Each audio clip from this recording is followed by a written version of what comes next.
व्यवस्थापन समिती, त्यानंतर महिला तक्रार निवारण समिती, विद्यार्थी सुरक्षा व भौतिक सुविधा विकसन समिती, विद्यार्थी सुरक्षा समिती या सर्व समित्यांच्या वतीने नवनिर्वाचित नगरसेवक श्री प्रमोद सुभाष गुटे सर व सौ रुपाली राजेश दांडेकर मॅडम यांचा सत्कार सोहळा आपण इथे आयोजित करत आहोत। या सत्कार सोहळा निमित्ताने व्यासपीठावर उपस्थित सर्व मान्यवरांचे सर्वप्रथम मी शब्दसुमनाने स्वागत करते।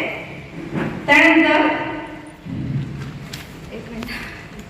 सर्वात प्रथम इथे उपस्थित असलेले शाळा व्यवस्थापन समितीच्या अध्यक्षा प्रसाद मॅडम यांचे स्वागत गराटे सर करतील अशी मी सरांना विनंती करते।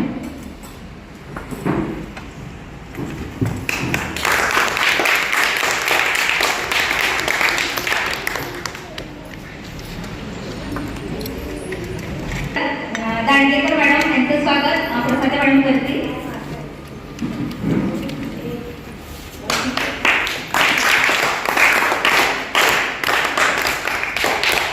रत्नाकर पवार यांचं स्वागत गराटे सर करतील।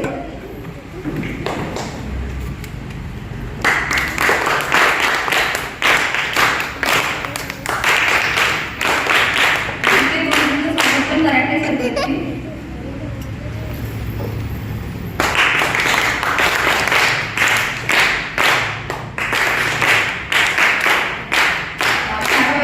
समितीचे उपाध्यक्षा सायली कदम मॅडम गुरुडे सरांचं स्वागत गराटे सर करतील।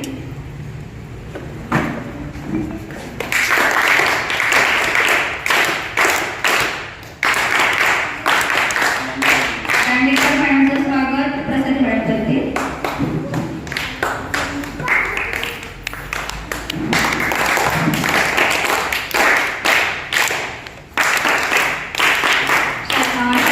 समितीच्या उपाध्यक्षा कदम मॅडम यांचे स्वागत प्रसाद मॅडम करतील।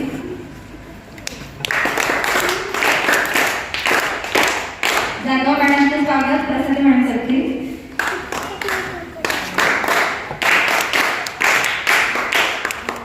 गायकवाड मॅडमचे स्वागत कदम मॅडम करतील।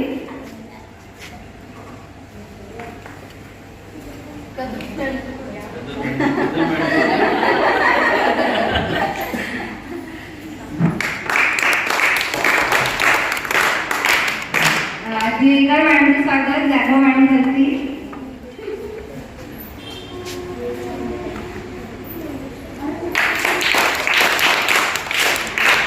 आसावरी गाडगे मॅडमचे स्वागत दिवेकर मॅडम करतील।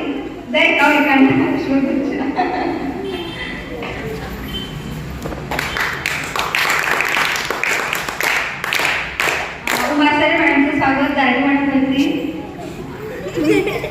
सर्वच पालक आपले मान्यवर आहेत। गवळी मॅडमचं स्वागत गाडी मॅडम गवळी तारा गवळी।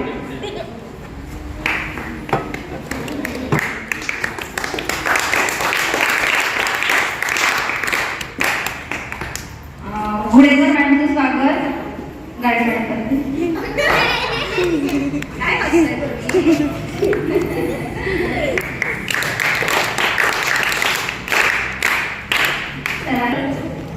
तांबे सरांचं स्वागत गराटे सर करतील। आज आपल्या शाळेमध्ये शालेय व्यवस्थापन समिती आणि त्याच्या संबंधित सर्व समित्या या समित्यांच्या वतीने आपल्या शाळेमध्ये आणि आपल्या प्रभाग 3 मध्ये जे विद्यमान नवनिर्वाचित नगरसेवक यांचा सत्कार सोहळा शाळेच्या वतीने म्हणजे सगळ्या समितींच्या वतीने आपण या ठिकाणी आयोजित केलेला आहे। आपण सर्व मान्यवरांचं या ठिकाणी विद्यार्थ्यांनी तयार केलेले जे पुष्पगुच्छ आहे त्या पुष्पगुच्छाच्या माध्यमातून सर्वांचं सत्कार स्वागत या ठिकाणी केलं आहे। आणि यासाठी व्यासपीठावर उपस्थित दोन्ही विद्यमान नगरसेवक यामध्ये प्रमोदजी बुर्टे असतील, आमच्या रुपालीताई दांडेकर मॅडम असतील. तसंच आमच्या व्यवस्थापन कमिटीच्या अध्यक्षा प्रसादे मॅडम आहेत, आमच्या माजी नगरसेविका आणि व्यवस्थापन कमिटी सदस्य दांडेकर मॅडम, आमचे सर्वोत्तोपरी आम्हाला मदत करणारे दादा यांचंसुद्धा शिक्षणप्रेमी आहेत व्यवस्थापनमधील, बुरटे गुरुजी आमचे सर, आणि सर्व उपाध्यक्ष असतील कदम मॅडम, आणि सर्व समित्यांचे अध्यक्ष उपाध्यक्ष आणि सर्व सदस्य, आणि माझ्या बालमित्र सगळे मित्र आणि तांबे हे आम्हाला सदोतीत मदत करत असतात. आज खरोखरीच एक शाळेच्या वतीने आपण सर्वांनी ठरवल्याप्रमाणे की आपण या दोन्ही नगरसेवकांचा या ठिकाणी सत्कार करणार आहोत. सत्काराचं स्वरूप शाल श्रीफळ पुष्पगुच्छ हे असणार आहे. तर या सर्वांतर्फे आपल्या शाळेतर्फे हा सत्कार आपण आयोजित केलेला आहे. शाळेच्या मॅडम बऱ्याच गोष्टी मी तुम्हाला बोललो आता, कारण सुरुवातीलाच व्यवस्थापन दादा कमिटीची सभा घेतली आणि त्या ठिकाणी मॅडम अगोदरच उपस्थित होत्या. गोटे सर नंतर आले, पण त्यांना ते सगळं ऐकायला मिळालं. तर संच मान्यता जो विषय आहे तो प्रामुख्याने इथे शासनाने आणलेला आहे. तो सांगितला की 20 पट जर असेल तर एक शिक्षक. या शाळेला एक शिक्षक राहू शकतो का? 1 ते 7 हे इयत्ता शाळेची आणि पटसंख्या 23 आहे. मग 5वी ते 7वी 6वी ते 7वीसाठी 6वी ते 8वीसाठी 20 पटाला एक शिक्षक, म्हणजे 2च शिक्षक या शाळेत राहू शकतात. असे संच मान्यतेची अट शासनाने घातलेली आहे. कदाचित एका शाळेमध्ये एकच शिक्षक राहू शकेल. म्हणजे हायस्कूल माध्यमिकला पण दादा असंच आहे. म्हणजे आता तुम्हाला बघायला गेलं तर आपल्या एरियामध्ये माध्यमिकला पण पटसंख्या एवढी नाही आहे. म्हणजे प्रत्येक वर्गामध्ये 20च्या पटसंख्या आहे. त्यामुळे खूपच प्रॉब्लेम झाले. शिक्षक कमी होतील, विद्यार्थी कमी आहेतच, पण शिक्षक कमी होतील. त्याचा परिणाम गुणवत्तेवर होईल. आणि सगळ्याच जो काय मी उठाव करतो, आम्ही आंदोलन करतो, शिक्षक संघटना सगळे आंदोलन करतात. त्यामध्ये सुप्रीम कोर्टामध्ये पण या संदर्भामध्ये आपण याचिका दाखल केलेली आहे. पण सुप्रीम कोर्टाने निकाल दिला की संच मान्यतेला पूर्णतः त्यांनी पाठिंबा दिलेला आहे, निर्णय दिलेला आहे की हा संच मान्यतेचा निर्णय योग्य आहे असं. तरी पण अनुत्तरित तो प्रश्न राहिलाय. ह्या इलेक्शन सगळे जे आहेत, जिल्हा परिषद, पंचायत समिती, जे काही इलेक्शन्स, महानगरपालिका, त्यामुळे तो विषय पेंडिंग राहिलाय. पण कदाचित 1-2 महिन्यामध्ये हा पुढे निर्णय होऊ शकतो आणि सगळ्या शिक्षकांना कुठेही बदली जाऊ शकेल. दुसऱ्या जिल्ह्यामध्ये पण ते जाऊ शकतात. ऑल राज्यामध्ये कुठे अवेलेबल सीट्स असतील तिथे त्यांना जावं लागेल, जादा शिक्षक जे झाले असतील ते. दुसरं म्हणजे तुम्हाला सांगतो टेटच्या संदर्भामध्ये 2013 पासून जे पूर्वी शिक्षक आलेले आहेत त्यांना टेट आहे, त्यांनी दिलेले आहे. 1-2 टेट दिले. आता गुले मॅडम आपल्याला इथे आलेले आहेत, राऊत मॅडम आलेले आहेत, त्या टेट देऊन आलेले आहेत. तर आम्ही 2000 पूर्वीचे जे शिक्षक आहोत, आता मी 93 साली लागले, तर 93 साली असा विषय नव्हता. तर कोकण निवड मंडळ परीक्षा होती आणि कोकण निवड मंडळ परीक्षा देऊन आम्ही आलेलो आहोत. त्यावेळी ती अर्हता होती, डीएड अर्हता, फक्त बीएड अर्हता एवढीच होती. आता टीईटी तुम्ही द्यायचं, सगळ्या शिक्षकांनी टीईटी द्यायची, तरच तुम्हाला इथे प्रमोशन्स मिळतील. म्हणजे केंद्रीय प्रमुख, विस्तार अधिकारी, सगळी जी प्रमोशन आमच्या खात्यामधील आहेत ती तशा प्रकारे मिळू शकतील. नाहीतर तुम्ही त्याला हे नाही, कॅपेबल नाही असं सांगितलं गेलं. असं अन्यायकारक सगळ्या गोष्टी याच्यामध्ये घडून येतात. दुसरा विषय मॅडमना मी बोललोच आता की पटसंख्या शाळेची, ते पूर्वीपासून दादा असतील, सगळे जे लोक आहेत, जिथे दांडेकर मॅडम आहेत, प्रसादे मॅडम आहेत, हे सगळेच लोक प्रयत्न आपण करतोय की पटसंख्या वाढवण्याच्या दृष्टीने. तर मॅडम आपल्या मनोगतात व्यक्त करतीलच या सगळ्या गोष्टी. तर अतिशय चांगल्या पद्धतीने समर्पक अशी इथे आपण चर्चा या सभेमध्ये झालेली आहे, ती मॅडम इथे व्यक्त करतील, सर्वांसमोर सांगतील. अनेक सांस्कृतिक कार्यक्रमसारखे दादा विषय झाले, वनभोजन झालं, नंतर शैक्षणिक सहल या संदर्भामध्ये आपण निर्णय घेतलेला आहे. तर आपण सर्वजण, मॅडम तुम्ही दोघं या ठिकाणी आमच्या आमंत्रणाला तुम्ही मान देऊन या ठिकाणी उपस्थित राहिला, त्याबद्दल तुम्हाला परत एकदा धन्यवाद देतो आणि माझं प्रास्ताविक थांबवतो. जय हिंद. यानंतर आपण सत्कार घेऊया दोघांचे. दादा,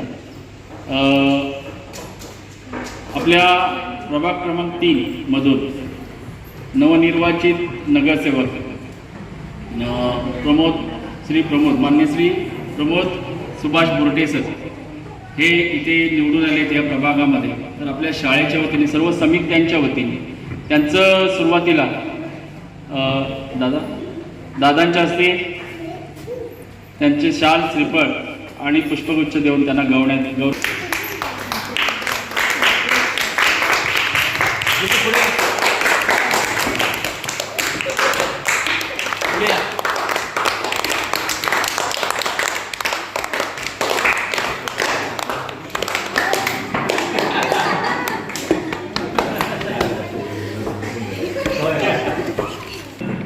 प्रभाग 3 मधून निवडून आलेल्या आपल्याच प्रभागातील आपल्या शाळेच्या परिसरातील ज्यांनी आत्ताच मला अशी ओळख सांगितली विज्ञान विषयाच्या त्या प्राध्यापिका आहेत, चांगल्या प्रकारचं व्यक्तिमत्व या ठिकाणी निवडून आलेलं आहे. आपल्या शाळेच्या वतीने त्यांचं मॅडम दांडेकर मॅडमच्या हस्ते त्यांचा शाल, श्रीफळ आणि पुष्पगुच्छ देऊन त्यांच्या सत्कार करावा असेल.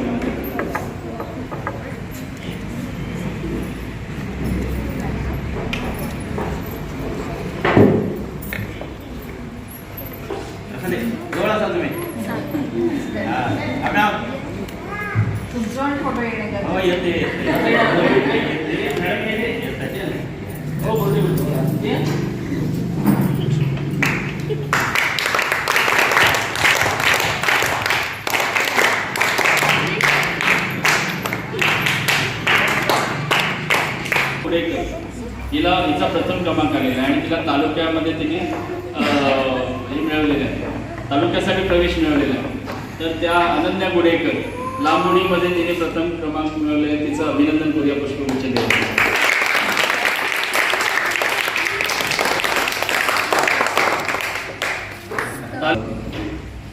आजच्या शालेय व्यवस्थापन कमिटीच्या या पहिल्याच मीटिंगच्या निमित्तानं आपल्या भागातील अत्यंत कडवं आव्हान स्वीकारून निवडून आलेल्या नगरसेवकांचा सत्कार या ठिकाणी शालेय व्यवस्थापन कमिटीच्या वतीनं आपण घेतला. सुरुवातीलाच आपल्या या ठिकाणी मी अभिनंदन करतो आणि दोन्ही नगरसेवकांना हार्दिक हार्दिक शुभेच्छा देतो. मुळात माहितीसाठी आपल्याला दोघांना या ठिकाणी मला बोलणं गरजेचं आहे की आपली शाळा ही चिपळूण नगरपालिकेच्या मालकीची आहे. स्वतः जागा घेऊन या ठिकाणी चिपळूण नगरपालिकेनं पेठमाग भागातील विद्यार्थ्यांसाठी ही शाळा बांधलेली आहे. जागा घेताना जागा नगरपालिकेच्या नावावर झालेली आहे, 7-12 नगरपालिकेच्या नावावर आहे. शाळेचं बांधकाम करत असताना हा बांधकाम निधी हा शिक्षण खात्याकडून आपल्याला मिळाला असता, पण तसा प्रयत्न त्यावेळेला केला गेला नाही. पण शिक्षण खात्यातून तसा प्रयत्न करायचा झाला तर याचं ओझं नगरपालिकेवर पडलं नसतं. शिक्षण खात्यानं वाटेल तो निधी या ठिकाणी शाळेला दिला असता, परंतु निवडून आलेल्या नगरसेवकांना प्रस्ताव पाठवायचा आणि आपल्या काळात शाळा होईल की नाही याच्यामुळं त्यावेळेला थोडीशी घाईगडबड झाली. त्यावेळेला ती अस्तित्वात असलेल्या कमिटीनं पेठमाग मराठी शाळा बांधण्याचा निर्णय घेतला आणि तो निर्णय नगरपालिकेच्या फंडातून बांधला गेला. आज नगरपालिकेच्या फंडातून 50 लाख रुपये खर्च करून या ठिकाणी शाळा बांधलेली आहे. शाळा ही झेडपीकडे वर्ग केलेली आहे. जवळजवळ मला वाटतं माझ्या माहितीप्रमाणे 12 ते 15 वर्षे झालेली आहेत या शाळेला. ही शाळा इथे चालू झालेला. गेल्या 15 वर्षात झेडपीनं नगरपालिकेला कुठलंही अनुदान दिलेलं नाही. त्याच्यामुळे शाळेची ही परिस्थिती आहे. जर नगरपालिकेला वेळेवर अनुदान झेडपीकडनं मिळालं असतं तर शाळेची डागडुगी ही कधी पण नगरपालिकेच्या माध्यमातून झाली असते. असा एक महत्त्वाचा विषय आहे. आपल्या माहितीसाठी मी हा विषय या ठिकाणी नमूद केला आहे, कारण आम्ही सुद्धा त्यावेळेला सगळ्यांनीच जे नगरसेवक होते अन्य काही सुविधा आहेत त्या शाळेच्या आपण पूर्ण कराव्यात नगरपालिकेच्या माध्यमातून. परंतु पेठमाग मराठी शाळेमधून कुठल्याही प्रकारचं अनुदान हे नगरपालिकेला प्राप्त न झाल्यामुळं आपल्या शाळेची ही दुर्दशा झालेली आहे. आता ठीक आहे, आपण दोन्ही नगरसेवक निवडून गेलेले विद्यमान नगरसेवक आहातच. आपण शिक्षण क्षेत्रातील तज्ज्ञ आहात. त्यामुळे या सगळ्या सुविधा आपल्या माध्यमातून आपण पुरवून देण्याचा विचार करावा. दुसरा विषय आहे शाळेची पटसंख्या. आज शिक्षण क्षेत्रामध्ये जसा आपला काय म्हणतो त्याला मोफत दवाखाना असतो, कॉटेज असेल, नगरपालिकेच्या माध्यमातून चालवले जाणारे मोफत दवाखाने की आमच्याकडे औषधोपचार फ्री मिळेल, पण त्या ठिकाणी कोणीही पेशंट म्हणून जायला तयार होत नाही. तशी या पेठमाप मराठी शाळेची आज परिस्थिती आहे. शाळेमध्ये सगळ्या सुविधा आपण व्यवस्थापन कमिटीच्या माध्यमातून म्हणा, नगरसेवकांच्या माध्यमातून म्हणा, या पेठमाप भागातील दानशूर लोकांच्या माध्यमातून प्रत्येक विद्यार्थ्याला जे जे लागेल ते सुविधा देण्याचा आपण प्रयत्न करतो. पण तरीसुद्धा मनासारखे, शिक्षकांच्या मनासारखे विद्यार्थी या ठिकाणी शिक्षण घेण्यासाठी येत नाही. प्रत्येक वर्षी विद्यार्थी हे कमी कमी होत जातात. आज मी आपलं अगदी मनापासून अभिनंदन करेन की चांगल्या प्रकारचे पालक या ठिकाणी ही पहिल्याच मीटिंगला उपस्थित राहिले. भविष्यामध्ये असेच मीटिंगला आपण उपस्थित राहा की जेणेकरून या बाजूला बसलेली माणसं आपल्या पाल्यासाठी.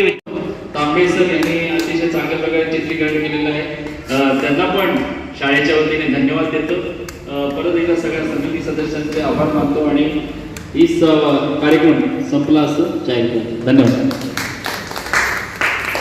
त्या वेळेला तुमच्या नादानं शेल. आज किती स्वतःची परिस्थिती नसताना विद्यार्थ्यांनी हे शिक्षण घेतलं पाहिजे म्हणून विद्यार्थ्याला इंग्लिश मिडियम घालतात. स्वतःच्या पोटाला चिंता काढून विद्यार्थ्याला शाळेमध्ये पोचवायला 2-2 तास उभे राहतात, 2-2 तास त्याला न्यायला परत येतात. पण आमची परिस्थिती अशी आहे की कुठल्याही पालकांना सरांनी निमंत्रित दिलं, मुलाला विचारलं काय झालं, आई येणार आहे काय, हो मला येतो म्हणले, पण होता नाही. शेवटी तुम्हाला सुद्धा कामं असतात, आम्हाला पण कल्पना आहे त्याची. पण कुठेतरी महिन्यातून एक वेळ आपल्या मुलासाठी आपण देखील काढावा की जेणेकरून ह्या शिक्षण क्षेत्रामध्ये ह्या शाळेचा विकास कसा होईल. आता 2 नगरसेवक व्यासपीठावर आहेतच. गेल्या 12-13 वर्षात आपल्याला नगरसेवक नव्हता, ही वस्तुस्थिती होती. आम्ही जरी सांगितलं, आम्ही जरी केलं तरी हो ना अधिकारी काय ऐकायला तयार होत नाही. आता वजनदार दोन्ही नगरसेवक आहेत. निश्चितच आपल्या शाळेचं जे अडीअडचणी असतील ते आपण वेळोवेळी त्यांना देण्याचा प्रयत्न करू. आणि असेल पुढची अडचण काय येईल असं मला वाटत नाही आहे, कारण निधी कधीच कमी पडणार नाही असा स्वतः उपमुख्यमंत्र्यांनी या चिपळूण नगरपालिकेच्या मीटिंगच्या वेळेला सांगितलेलं आहे, सभेच्या वेळेला सांगितलेलं आहे. त्याच्यामुळे आपली उर्वरित कामं असतील ती नक्कीच पूर्ण होतील. आमचं आपल्याला सहकार्य आहे, आपण चांगलं काम करावं. आपण दोघांनाही पुन्हा या ठिकाणी मी हार्दिक शुभेच्छा देतो आणि या ठिकाणी थांबतो. जय हिंद, जय महाराष्ट्र. यापूर्वीची परिस्थिती इथली काय होती आणि कशा प्रकारे इथे कारभार करत होतो ही सगळी माहिती दादाने अतिशय चांगल्या पद्धतीने सविस्तर दोन्ही विद्यमान नगरसेवकांना इथे सांगितलेली आहे. आणि हा परिसर आपलाच आहे.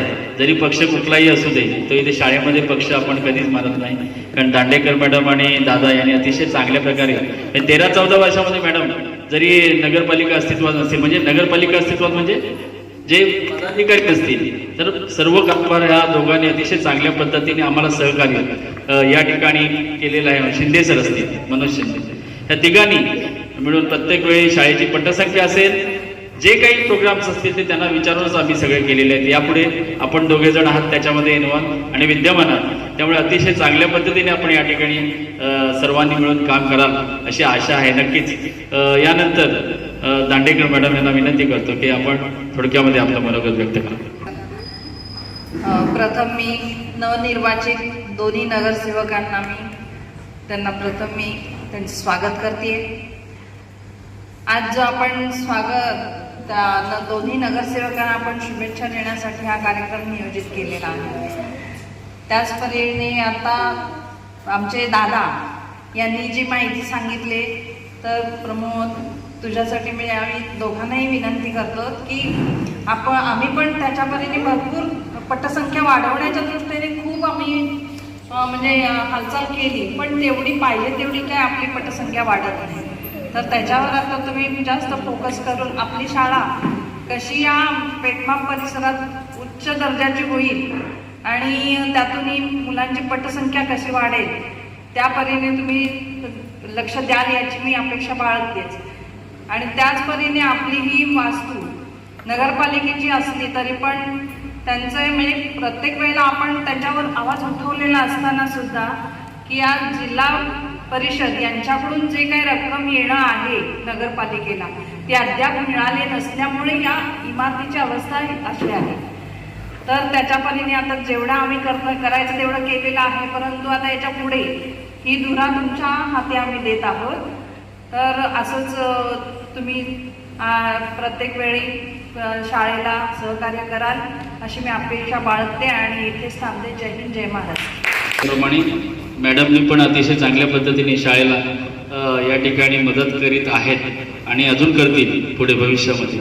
त्या व्यवस्थापन कमिटीमध्ये सदस्य आहेत आणि एक चांगल्या प्रकारे सेवाभावी वृत्तीने त्या काम करत असतात. कधीही बोलवलं तरी त्या अवेलेबल असतात आपल्याला. दादा असतील आणि दांडेकर मॅडम आणि सर्वच गुरटे गुरुजी असतील आणि सगळे सदस्य जे आहेत ते कधीही. जो विषय आहे तर हे 2-3 विषय आपण घेतलेले आहेत. प्रमोद दादा माझ्यासोबत आहेत, त्यामुळे अजिबात काळजी करू नका. मी तुम्हाला आश्वासित करते की मी आणि प्रमोद दादा आम्ही दोघंही मिळून खूप छान तुमचे जे काही विषय आहेत त्याला आम्ही पुढं नेऊ आणि ही शाळा काही वर्षानंतर तुम्हाला नक्कीच दिसेल की एकतर पटसंख्या पण छान झालेली असेल आणि त्याला टेक्नॉलॉजिकल एक छान मध्यवर्ती असलेला इन्स्टिट्यूट म्हणून आपण त्याला उभं करू. जिथे कारण म्हणजे माझ्या मनामध्ये हा विषय बरेच वर्ष घोळत होता की विविध प्रशिक्षण म्हणजे महिला आहेत, विद्यार्थी आहेत, तर त्यांना कुठेतरी प्रशिक्षण केंद्र उभं केलं गेलं पाहिजे. तर मराठी शाळेसारखी इमारतच नाही, ही मध्यवर्गीय आहे, म्हणजे मध्यवर्ती एरियामध्ये आहे, सगळ्यांना अप्रोचेबल आहे. सगळे वेगवेगळ्या प्रकारच्या आपल्याला सभा घेणं म्हटलं किंवा प्रशिक्षणं घ्यायची असतील तर मला असं वाटतं ही इमारत आपण मल्टीपर्पज वापरासाठी आणू शकतो आणि त्याचा उपयोग इथल्या प्रभागातल्या सगळ्या वेगवेगळ्या स्तरातल्या लोकांना, विद्यार्थ्यांना होईल अशा पद्धतीचा आपण प्रयत्न करू. आपल्या प्रभागातले असलेले सगळे लोक इथे कसे येतील, वेगवेगळ्या कारणाने येतील याचा आपण पूर्ण प्रयत्न करू. म्हणजे आपण एक्झिबिशन्स लावू, मुलांनी तयार केलेल्या वेगवेगळ्या वस्तूंचं, आपण महिलांचं एक्झिबिशन करू.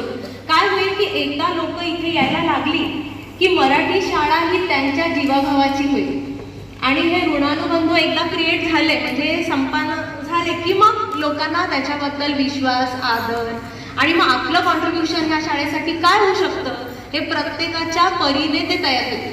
आणि काय म्हणतात थेंबे थेंबे तळं साचं म्हणतात ना, तसं तो होईल की एक साखळी आणि एक मोठी चेन तयार करेल आणि नक्कीच मी तुम्हाला आश्वासन देते बघा की एक दिवस असं येईल की मराठी शाळेतल्या वास्तूशिवाय कोणाला पर्यायच राहणार नाही, हे होणार.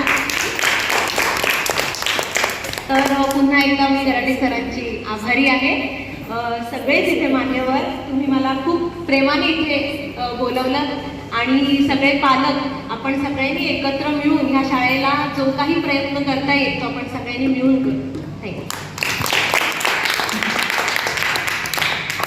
मॅडम, आपल्या ज्या संकल्पना आहेत त्या आपण इथे मांडलेल्या आहेत. मग अशी सभेमध्ये पण आपण सांगितलेलं आहात की अनेक प्रकारचे एक्झिबिशन्स आपण घेऊन किंवा तुम्ही आपण लेक्चर्स अटेंड सांगू शकता किंवा इथल्या महिला असतील किंवा इथली जी मुलं असतील या सर्वांना वेगवेगळ्या प्रकारची काय म्हणतो आपण प्रशिक्षण आपण देऊ शकाल, लेक्चर देऊ शकाल आणि त्या माध्यमातून जिल्हा परिषदेमधली पट वाढवण्याच्या दृष्टीने तो प्रयत्न होऊ शकेल. अतिशय चांगल्या प्रकारची संकल्पना मॅडमने इथे मांडलेली आहे. धन्यवाद मॅडम. यानंतर आपल्याच या प्रभागामधून निवडून आलेले विद्यमान नगरसेवक मान्य श्री गुरटे सर यांनी आपल्याला मार्गदर्शन करावं असं मी त्यांना विनंती करतो. व्यासपीठावर उपस्थित पुंचे माजी उपनगराध्यक्ष रतनदादा पवार, माजी नगरसेविका दांडेकर मॅडम, माझ्या सहकारी नगरसेविका सो रसिका दांडेकर मॅडम, व्यासपीठावर सर्व उपस्थित मान्यवर, सर्व शालेय शिक्षण समितीच्या सदस्य, त्याचप्रमाणे उपस्थित सर्व विद्यार्थी मित्रांनो. आता मगाशीच हा माझा कार्यक्रम सत्कार समारंभ आयोजित करायचा असं रहाटे सरांचा मला फोन आला. हा सत्कार मला अतिशय आनंददायक आहे. म्हणजे मी ह्या शाळेचा माझे विद्यार्थी आहे आणि माझ्या शाळेमध्ये माझा हा सत्कार होतोय तो अतिशय मला आनंद आहे. मी खरोखर म्हणजे आता या 2 दिवसामध्ये एवढे सत्कार झाले त्यापेक्षा सर्वात आनंदी सत्कार असेल तर तो हा आहे. त्याबद्दल मी आपल्या सर्वांचे जाहीर आभार मानतो. मगाशीच आपण या रतनदाने सांगितलं की शाळेच्या निधीबद्दल सांगितलं की जो झेडपीकडून आपल्याला निधी मिळत नाही आहे, तर तुम्ही निश्चितपणे नगराध्यक्ष हे आपले चांगले मित्र आहेत आणि ते काम करणारे आहेत. तुम्ही कधीही सांगा, त्यांच्यासोबत आपण एक मीटिंग आयोजित करू, आपल्या समस्या त्यांना सांगू आणि जो काय आपल्याला निधी भेटत नाही त्यासाठी आपण निश्चितच प्रयत्न करू आणि जे आपल्या सर्व समस्या आहेत त्या समस्या आपण सोडवण्याचा निश्चित प्रयत्न करू. आपण मला इथं बोलवलं, जी बोलण्याची संधी दिली, माझा सत्कार केला, त्याबद्दल मी आपल्या सर्वांचा आभारी आहे. धन्यवाद. विषय राहिला माझा. शाळेचं उर्वरित काम व्हायला कुठलीच अडचण नाही, कारण आपण 2 उमेदवार आहात, सक्षम आहात, सगळ्या दृष्टिकोनातून सक्षम आहात. अडचण फक्त एवढीच येईल की शाळेला काय शासनाकडून अनुदान मिळत नाही, पण तीही अडचण तुम्ही दूर करा. मी मगाशी बोलल्याप्रमाणे ह्या शाळेच्या बाबतीत ही शाळा कुठल्या तरी एका संस्थेला 99 वर्षाच्या करारावर द्यायची, असा एक करार नगरपालिकेमध्ये ठेवला गेला होता. पण त्याच्यासाठी मी सांगतो की नुसतं पेटमाप नव्हे, पेटमाप गोळकोटचे सगळे नगरसेवक एकत्र आले होते आणि आम्ही म्हणत होतो आमची शाळा ही आमच्या विद्यार्थ्यांसाठीच राहिली पाहिजे, कुठल्याही संस्थेला दिली जाणार नाही. त्याचं कारण एकच आहे की विद्यार्थी आपल्या कुठल्याही शिक्षण संस्थेमध्ये गेले असते, शिकले असते, पण आजूबाजूला जे 1-2-3 एकरचं ग्राउंड आहे ही पेटमाप भागातलं नाट आहे. आणि आज आपल्या मुलं या ठिकाणी अगदी प्रामाणिकपणे जी साफसफाई स्वतः करतात, जो काय खर्च असेल त्याचा करतात आणि मुलांसाठी एक प्ले ग्राउंड म्हणून या ठिकाणी आपण ह्या शाळेच्या माध्यमातून ते ठेवलेलं आहे.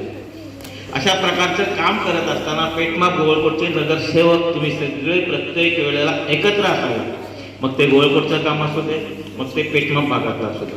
राजकारण थोडंसं बाजूला ठेवून अशा प्रकारचं काम आपण पेटमाप भागासाठी करा.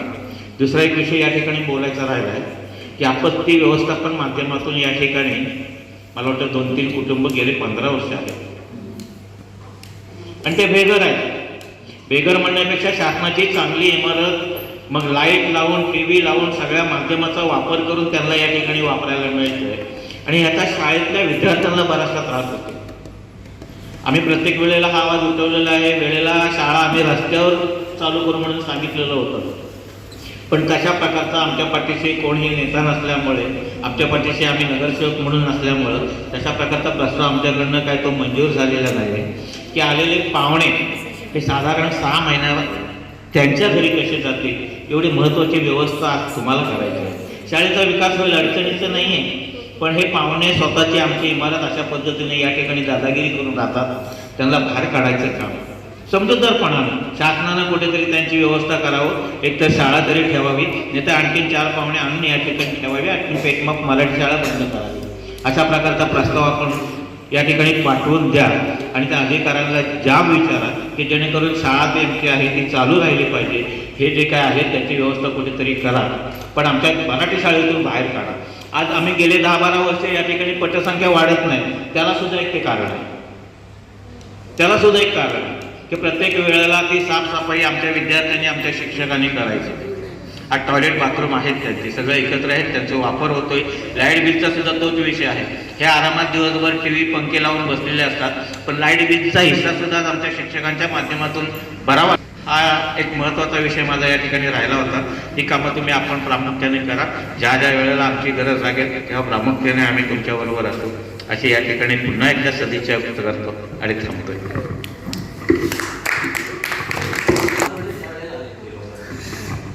अतिशय महत्त्वाचा मुद्दा दादांनी इथे कथन केलेला आहे, त्याच्यावर दोन्ही विद्यमान नगरसेवक विचार करतील. अतिशय योग्य अशी ठिकाणी आहेत आणि त्यांच्याबरोबर अतिशय ज्येष्ठ मंडळी, दांडेकर मॅडम असतील, दादा असतील, मुरके सर असतील, सर्वजण यांचा सल्ला घेऊन तुम्ही पुढे जाणारच आहात आणि हा इथला आपला शाळेचा जो आकडा आहे तो वाढवण्याच्या दृष्टीने, पट वाढवण्याच्या दृष्टीने आपण सर्वजण प्रयत्नशील राहणार आहात. प्रत्येक कार्यक्रम जो असेल तो आपला आहे सगळ्यांचा. आपण व्यवस्थापन कमिटीमध्ये पण असाल, हे ह्या कमिटीची मुदत संपेल आणि ती संपल्यानंतर आपण त्यांना इन्व्हॉल्व करू, आपण या दोघांनाही नगरसेवक म्हणून, आणि आपले जे लोक पण आहेत त्याच्यामध्ये इन्व्हॉल्व राहतील. सगळेजण सगळ्यांच्या साथीने आपण काम करू. जसं मगाशी म्हटल्याप्रमाणे, जसं आता दादानी सुचवलं, चांगलं केलं की गोळकोट एरियातले जे नगरसेवक असतील किंवा इथले पण एरियातले जे नगरसेवक असतील ते तुम्ही सगळेजण मांडता की हा एरिया आपला आहे. देवस्थानच्या दृष्टीने सुद्धा पण हा एरिया एकत्रच आहे, त्यामुळे आपण सर्वजण एकत्रित राहून हा इथला जो परिसर असेल आणि शाळेचा जो विषय, गोळकोट शाळेचा पण विषय महत्त्वाचा आहे दादा तुम्ही म्हटल्याप्रमाणे, हां तो पण तसाच आहे, पण तो जास्त क्रिटिकल आहे बघायला गेलं तर. एकच शाळा एकच खोली त्यांना 7 वर्गांसाठी वापरायला लागते असा विषय आहे. तर आपण सर्वजण आणि नगराध्यक्ष पण अतिशय चांगल्या विचाराचे आहेत, चांगल्या पद्धतीने आपल्याला मदत करणारे आहेत, सुशिक्षित आहेत. त्यामुळे चांगल्या पद्धतीने हा विचार तुम्ही मांडाल आणि तो कार्यान्वित होईल. त्या दृष्टीने परत एकदा हे जिल्हा परिषद प्लॅटफॉर्म मराठी उर्दू आणि मराठी या दोघांच्याही वतीने हा सत्कार सोहळा आयोजित केलेला आहे. त्यासाठी तुरुक सर पण या ठिकाणी मॅडमनी पाठवलेलं आहे. त्यांचा आज शुक्रवार असल्यामुळे त्यांच्या शाळेला सुट्टी आहे, नाही तर ती पण मुलं इथे उपस्थित असतील. त्यामुळे या दोघांच्या वतीने आणि सगळ्या समित्यांच्या वतीने दोन्ही शाळेच्या त्यांच्या वतीने हा सत्कार सोहळा आयोजित केला.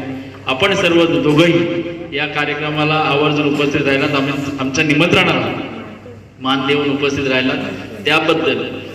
आणि तुम्ही सांगितलेलं आहात की शाळेच्या दृष्टीने, शाळेच्या वृद्धीच्या दृष्टीने तुम्ही दोघंही चांगल्या पद्धतीने प्रयत्नात असणार आहात. परत एकदा सर्व समितीच्या वतीने, सर्व शाळेच्या वतीने, सर्व विद्यार्थ्यांच्या वतीने आपण उपस्थित राहिलात, या ठिकाणी निमंत्रणाला मान देऊ त्याबद्दल तुम्हा दोघांचेही धन्यवाद देतो आणि आभार मानतो. सर्व व्यासपीठावर